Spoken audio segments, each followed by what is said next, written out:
9th की 8.2 exercise की mid point theorem. ये आपको एज इट इज एग्जाम में आती है state and prove mid point theorem. जब आएगा state and prove mid point theorem तो आपको स्टेटमेंट भी याद रखनी है, ठीक है। कई बार वो स्टेटमेंट दे देते हैं और प्रूव करने को कहते हैं, कई बार स्टेटमेंट इस तरह से देते हैं स्टेट एंड प्रूव, तो आपको स्टेटमेंट याद रखना है। स्टेटमेंट क्या है, याद रखना बहुत ईजी है।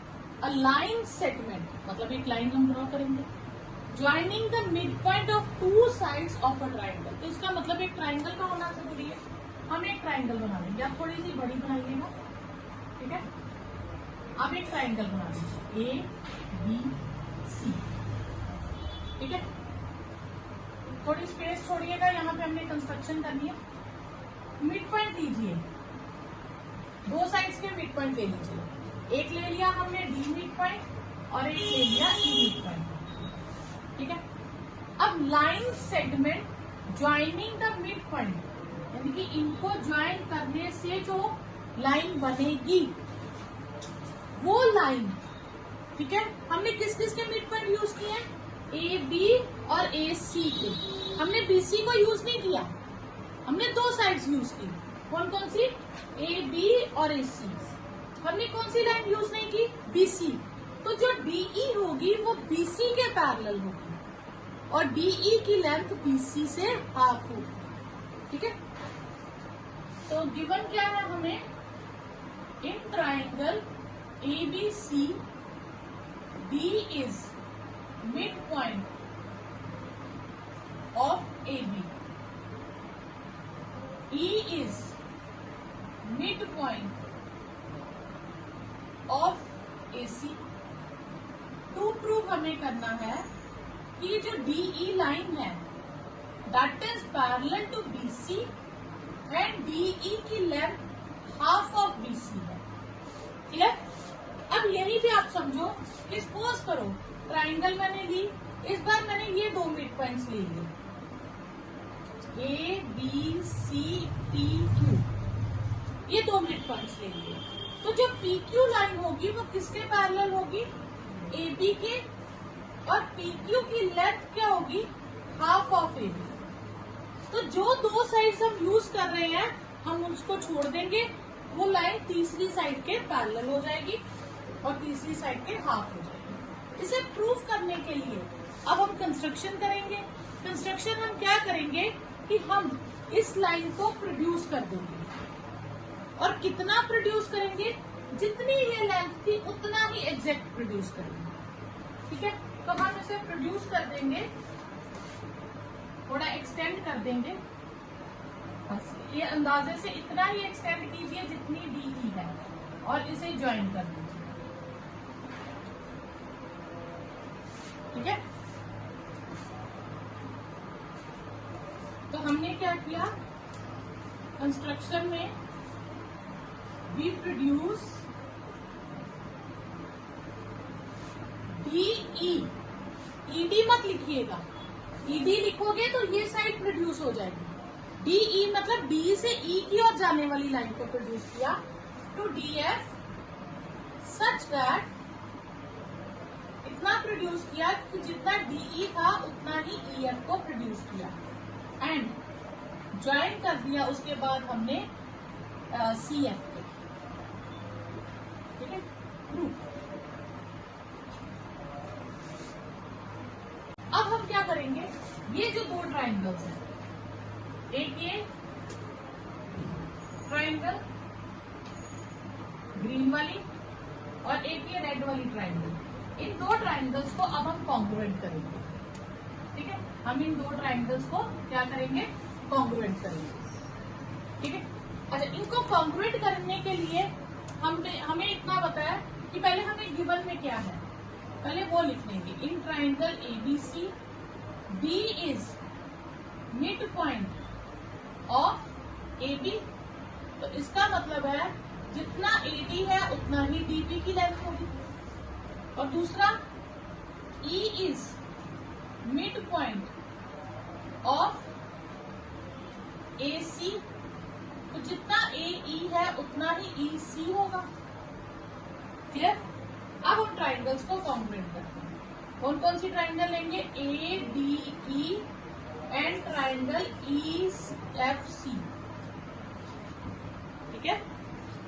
अब इसमें क्या क्या इक्वल है? एक तो ये दोनों लेंथ इक्वल है बेस, क्योंकि हमने कंस्ट्रक्शन की है। जितना DE है उतना ही ये आएगा आपके पास CEF, उतना ही EF आ जाएगा आपके पास। क्लियर? क्यों? क्योंकि हमने कंस्ट्रक्शन की है। दूसरा, जितना AE की लेंथ है उतनी ही EC की लेंथ है। ये हमने यूजिंग 1 कह लो, इसको 1 नाम दे दो, इसे 2 दे दो, ताकि हमें कहीं यूज करना पड़ा। तो यूजिंग 2। क्लियर? यहाँ तक जितनी लेंथ AE की है उतनी ही EC की है, क्योंकि मिड पॉइंट है ना E। तीसरा, इसमें हम ले लेंगे angle 1 is equal to angle 2, vertically opposite angles. तो triangle ADE congruent triangle ECEF by SAS congruency. तो यहां से हम कह सकते हैं कि एंगल 3 एंगल 4 के इक्वल हो जाएगा CPCT से, ठीक है। एंगल 3 किसके इक्वल हो जाएगा? एंगल 4 के CPCT से। क्लियर? कोई डाउट यहाँ तक? क्लियर यहाँ? ओके। और यहाँ से हम एक और चीज निकाल सकते हैं, जितना AD है उतना ही CF है। ये भी CPCT से निकाल लेते हैं, ठीक है। अब ये दोनों लेंथ इक्वल हो गई।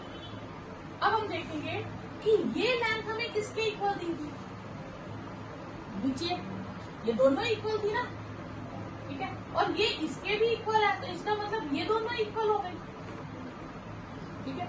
आल्सो AD तो DB के इक्वल थी यूजिंग 1। AD किसके इक्वल थी? DB के। इसका मतलब ये दोनों इक्वल हो गई। CF किसके इक्वल हो गई? DB के। ये दोनों इक्वल हो गए। और CF DB के पैरेलल भी है, because angle 3 is equal to angle 4 है। ये दोनों एंगल्स इक्वल होंगे तो ये लाइंस पैरेलल भी हो जाएंगी। क्लियर? ऑल्टरनेट इंटीरियर एंगल से ये लाइन इतनी ले या इतनी ले, पैरेलल ही काउंट होगी। क्लियर? तो हमें इसे हमने यहां तक लिया ना, ये ऐसे, ठीक है। ये एंगल्स इक्वल है तो ये लाइंस पैरेलल हो गई। अब मैं कहूं अगर इतनी पैरेलल हो गई तो ये भी पैरेलल है, तो ये लाइंस क्या हो गई? पैरेलल हो गई। और इतनी लाइंस इक्वल भी हो गई। तो अगर मैं बात करूं तो ये पेयर ऑफ लाइंस इक्वल और पैरेलल हो गया, तो नीचे वाली फिगर क्या बन गई? Parallelogram. Therefore DFCB is a parallelogram. पर अगर ये पैरेललोग्राम हो गई तो फिर ये दो साइड्स भी तो इक्वल और पैरेलल हो जाएंगी, ठीक है। तो यहां से DF BC के इक्वल भी हो जाएगा और DF BC के पैरेलल भी हो जाएगा, ठीक है ना। अगर मैं इस फिगर को इतना ले लूं DFCB, तो ये दोनों साइड्स क्या हो जाएंगी? इक्वल भी हो जाएंगी और पैरेलल भी हो जाएंगी। अच्छा, अगर दो लाइंस पूरी पूरी इक्वल है, उसमें से एक को मैं आधा कर दूं तो भी वो पैरेलल होंगी, लाइंस तो पैरेलल ही रहेंगी, ठीक है। तो DF क्या है? डबल ऑफ DE और DE पैरेलल टू BC। मैंने पूरी की बजाय आधी ले ली, तो ये भी पैरेलल का काम करेंगे, ठीक है। अब ये 2 इधर ले जाए तो DE is half of BC and DE is parallel to BC। यही हमें शो करना है। क्लियर? कोई डाउट? स्टेटमेंट इसमें हमें गिवन था 2 मिड पॉइंट है और पैरेलल शो करना था, तो हमने प्रोड्यूस किया, जितना ये था उतना ही आगे, ठीक है, इसे ज्वाइन किया। यहाँ पे ट्राइंगल में ना आप CFE लिख लीजिएगा, ये CFE होगा, ठीक है। फिर हमने 2 ट्राइंगल्स को कॉन्ग्रुएंट किया, ठीक है। कॉन्ग्रुएंसी में 2 साइड्स और एक एंगल। तो फिर हमने प्रूव कर दिया कि ये साइड अगर मतलब मैंने अंदाजे से लिया कि 820 है मान लें, तो ये भी 20 है, और मैंने प्रूव कर दिया ये भी 20 मीटर है, तो इसका मतलब ये 220 हो गई। तो ये दोनों साइड्स हमारे पास इक्वल और पैरेलल हो गई, तो पैरेललोग्राम हो गया, तो ये दोनों साइड्स भी इक्वल और पैरेलल हो जाएगी।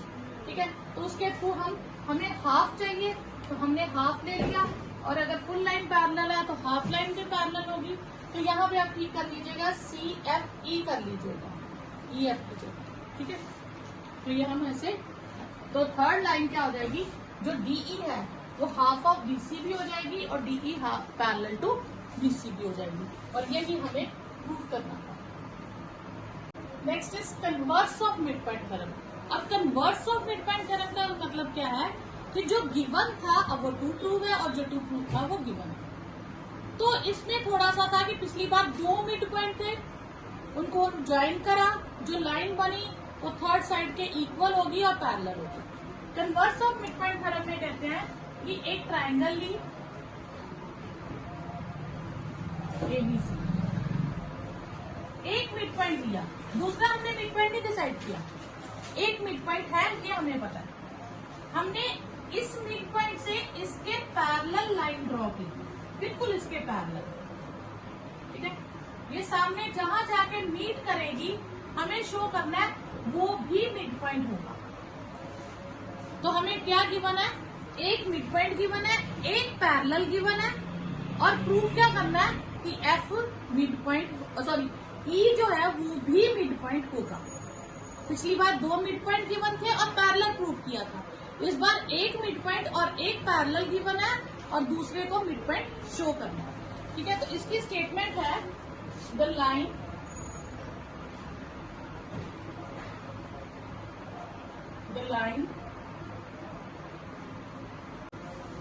लाइन, हम एक लाइन ड्रॉ करेंगे, कहां से, mid point of one side of a triangle, एक साइड की मिड पॉइंट से पैरेलल टू अनदर साइड, किसी के भी पैरेलल, जहां जाके मिलेगी वो थर्ड लाइन को भी क्या करेगी, बाइसेक्ट करेगी। अब हमें इसमें गिवन क्या है, इन ट्राइंगल ABC एक हमें गिवन है D is mid point of AB और DE is parallel to BC।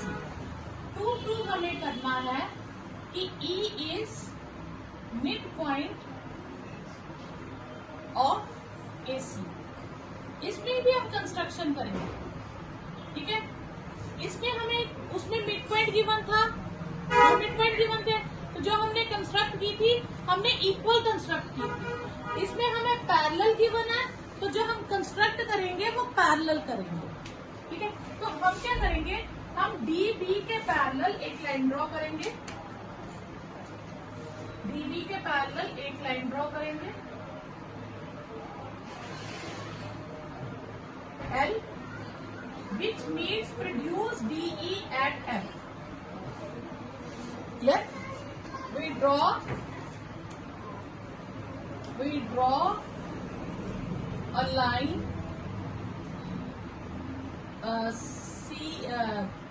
L from C to parallel to BD, which means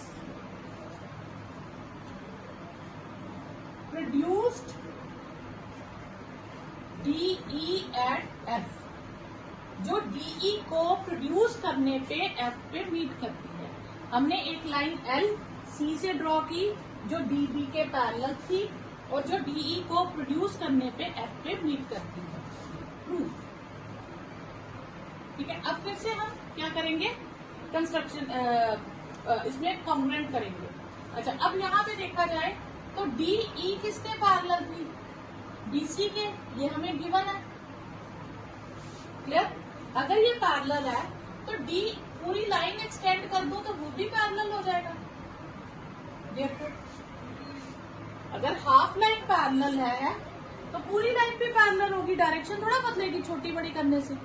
और दूसरा DB पैरेलल है CF के, ये हमने कंस्ट्रक्शन की है। तो अगर मैं इतनी फिगर पे ध्यान दूं तो मैंने प्रूव कर दिया कि ये लाइन इसके पैरेलल है, ये लाइन इसके पैरेलल है, तो ऑपोजिट पेयर्स पैरेलल हो गया, तो ये क्या हो गया, ठीक है, पैरेललोग्राम। तो therefore BBCF is a parallelogram. अगर ये पैरेललोग्राम है तो इसकी ऑपोजिट साइड्स इक्वल हो जाएंगी, तो DB किसके इक्वल हो जाएगा, FC के। DB किसके इक्वल हो जाएगा, FC के। बट आल्सो DB किसके इक्वल है, AD के, because D is mid point है ऑफ AD। इसका मतलब है कि AD और FC की लेंथ सेम हो जाएगी, जितना AD है उतना ही FC हो जाएगा। क्लियर, कोई डाउट यहाँ पर? अब हम ट्राइंगल्स लेंगे। In triangle ADE and triangle CFE, CFE जैसे हमने पिछले किया।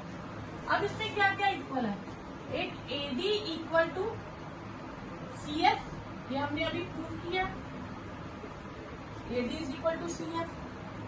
दूसरा, ये दोनों इक्वल, ठीक है, angle 1 is equal to angle 2, और एक angle 3 is equal to angle 4।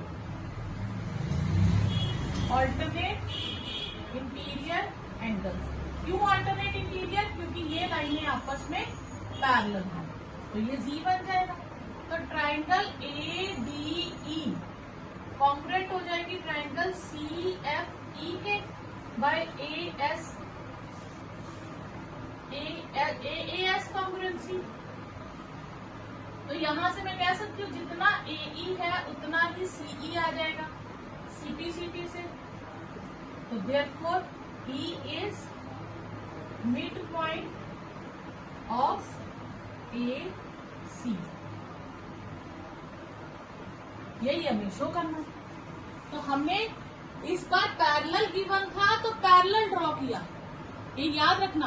Converse में पैरेलल गिवन है, पैरेलल रिकंस्ट्रक्शन करेंगे, तो उससे पहले पैरेललोग्राम शो करेंगे, ऑपोजिट साइड्स इक्वल आ जाएंगी, ये दो साइड्स आपने इक्वल शो करनी है, ठीक है, और कॉन्ग्रुएंट करके आगे बढ़ते हैं।